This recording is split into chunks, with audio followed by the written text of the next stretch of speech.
বর্তমান সরকারের নির্দেশনায় সুন্দরবন অঞ্চলের সক্রিয় সকল বনদস্যু বাহিনী নির্মূলের লক্ষ্যে বাংলাদেশ কোস্টগার্ডের নেতৃত্বে operation restore piece in Sundarban এবং অপারেশন ম্যানগ্রোভ শিল্ড নামে দুটি বিশেষ অভিযান পরিচালিত হচ্ছে। এই অভিযানের ধারাবাহিকতায় অপারেশন ম্যানগ্রোভ শিল্ডের আওতায় অভিযান পরিচালনা করে সুন্দরবনের কুখ্যাত ডাকাত করিম শরীফ বাহিনীর এক সক্রিয় সদস্যকে অস্ত্র, গোলাবারুদ, ডাকাতি ও বন্যপ্রাণী শিকারের কাজে ব্যবহৃত বিভিন্ন সরঞ্জাম সহ আটক করা হয়। গোপন তথ্যের ভিত্তিতে জানা যায়, সুন্দরবনে কুখ্যাত ডাকাত করিম শরীফ বাহিনীর সদস্যরা বাগেরহাটের শরণখোলা থানাধীন সুন্দরবনের আমুরবুনিয়া ফরেস্ট অফিস সংলগ্ন ড্রেনের খাল এলাকায় অবস্থান করছে। প্রাপ্ত তথ্যের ভিত্তিতে গত ৩ জুন ২০২৬ বুধবার বিকেল ৩টায় কোস্টগার্ড বেস মংলা কর্তৃক উক্ত এলাকায় একটি বিশেষ অভিযান পরিচালনা করা হয়।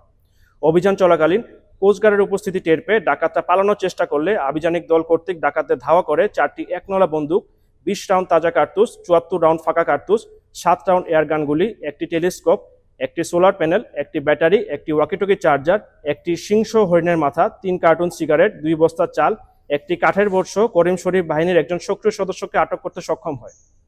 এ সময় ডাকাত করিম শরীফ বাহিনীর ব্যবহৃত একটি আস্তানা ধ্বংস করা হয়। পরবর্তীতে আটককৃত ডাকাতের দেওয়া তথ্যের ভিত্তিতে উক্ত দিন রাত ১০টায় কোস্টগার্ড বেস মংলা ও পুলিশের সমন্বয়ে মোড়লগঞ্জ থানাধীন পিসি বারৈখালী সংলগ্ন এলাকায় তার বাড়িতে একটি বিশেষ অভিযান পরিচালনা করে ডাকাত ও বন্যপ্রাণীর শিকারের কাজে ব্যবহৃত বিভিন্ন সরঞ্জাম উদ্ধার করা হয়। আটককৃত ডাকাত আলামিন বাচ্চু হাওলাদার বাগেরহাট জেলার মোড়লগঞ্জ থানার বাসিন্দা। সে দীর্ঘদিন ধরে কুখ্যাত ডাকাত করিম শরীফ বাহিনীর একজন সক্রিয় সদস্য হিসেবে সুন্দরবন এলাকায় ডাকাতি সহ সাধারণ জেলে ও বাওয়ালীদের জিম্মি করে মুক্তিপণ আদায় করে আসছিলেন। উদ্ধারকৃত অস্ত্র, গোলাবারুদ ও অন্যান্য মালামাল সহ আটককৃত ডাকাতের পরবর্তী আইনানুগ ব্যবস্থা গ্রহণের কার্যক্রম প্রক্রিয়াধীন রয়েছে।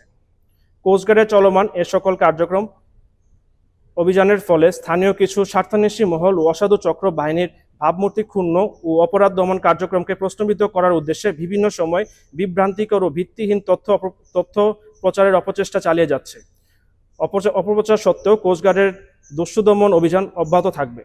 সুন্দরবনকে সম্পূর্ণরূপে দস্যুমুক্ত ও নিরাপদ রাখতে বাংলাদেশ কোস্টগার্ড নিয়মিত অভিযান ও গোয়েন্দা তৎপরতা অব্যাহত থাকবে।